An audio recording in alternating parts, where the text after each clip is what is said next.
Hi, parents and boys and girls.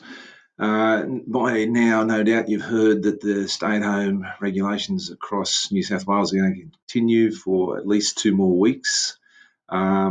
We hope that following that, there's going to be an announcement that some students in areas with low rates of COVID cases will be able to return. So at the moment, Coffs would be in the frame for that sort of allowance. So let's just cross our fingers. But anyway, 2 more weeks at the moment.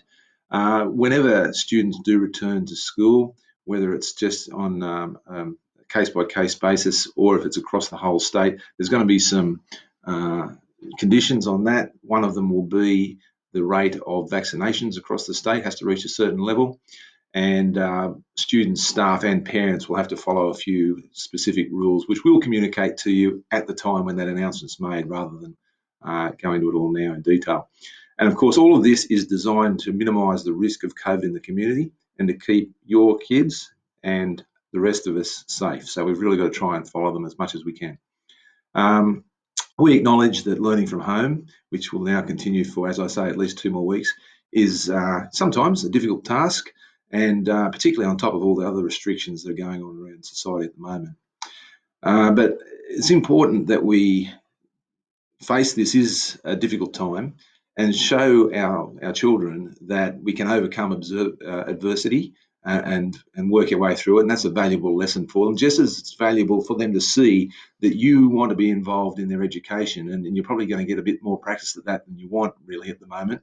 But for them to see mum and dad are spending a lot of time on this, and really it must be something important, because I know they're busy people. So that's something else that will have a long-lasting effect.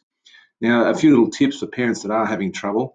One thing I'd suggest is, of course, communicate with your teachers. Class teachers always have lots of good ideas, and you've got access to them via Seesaw or Class Dojo, and they will be happy to help.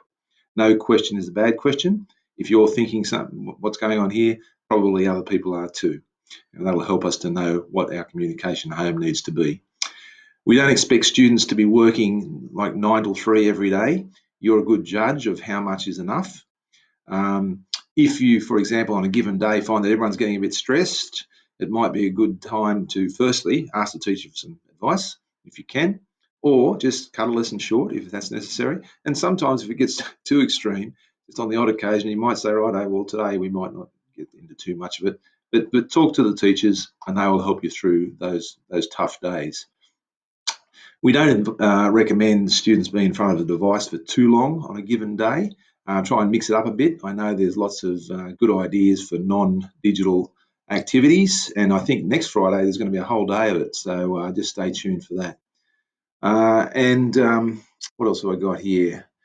Oh yes, very important. Normal things, exercise. Make sure people are going for a walk. Make sure the kids are going out to play in the backyard. I know Mrs. Deegan's got something to do with exercise and spotting books in people's windows. Maybe have a crack at that. And socialisation. We have some class Zoom meetings happening each week. Hopefully your children can participate in those. You might want to set up a play date with another parent for their children and your children to get together via FaceTime or something similar. And as always, we advise parents to try and coordinate those. There'll be lots more really good ideas coming from our teachers, as you'd expect. And in the next couple of weeks, we'll try and help you as much as we can. After that, let's hope we get some good news on boys and girls coming back to school. In the meantime, enjoy where you're at and keep on communicating to us. Thank you very much.